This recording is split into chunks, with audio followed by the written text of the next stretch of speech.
tabii natural mebel karar bergan bo'lsangiz, bizning mebelchining markazida Satodaba görüşeceğiz. Mümkün stollarımıza qaranglar. Bu mine şpon bo'ladi. Shunday zo'r bo'ladi. Qarang, narxini aytib o'tamiz.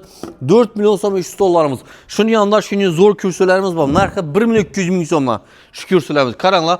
Yine bir yandan yeni bir stollarımız var. Bu stolumuz ham dim xo'rshaydan qaranglar. Dim xo'rsha bu stolumuz 1 million 600 ming so'mdan. Bunun yanında kürsüleri var. Kürsüleri 900 ming so'mdan. Yine buna bir o'zgartirib berishimiz ki yine bir de yeni bir komplektimiz var.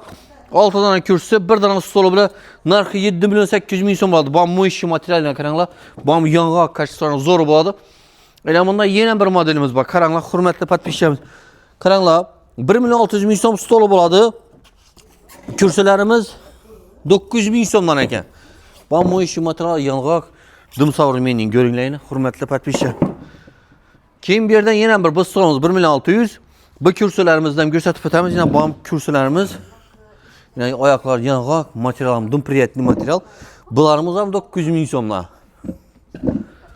Yine bir yerdan yine assortiment ko'p-ko'pmiz. Endi bir kürsümüz nemiz var. Dim udobli o'tirgan vaqtidan vazzatib o'tiradigan kürsülerimiz var. Xitoydan ham 1 milyon 500 ming so'mdan. Zal uchun imunda bir komplektimiz var. 12 danalı komplektimiz qaranglar. 12 danalı komplektimiz narxı 6 milyon 300 ming so'm stolu bo'ladi. Kürsüleri 1 milyon 50 ming so'mdan. Buni bizda deyimda qora rang ham bor. Qora rang ham bor. Qora rang desangizda, qora rangda mana kürsüleri bor, stolu bor. Ina bu naborumuzga qaranglar. Hurmatli podpischilar, bu naborumuzga qaranglar. Shunday xo'rsa mana o'zim ham yoqadi. Bu to'g'risi aytgan dim yoqadi bu. Dim bagati bu. Bu stolumuz 4 milyon so'm. Yine hazır görüp ötemiz. 4 milyon 900 ming so'm ekan bu stolumuz. Yanında kürsülerimiz var 1 milyon 200 ming so'mdan.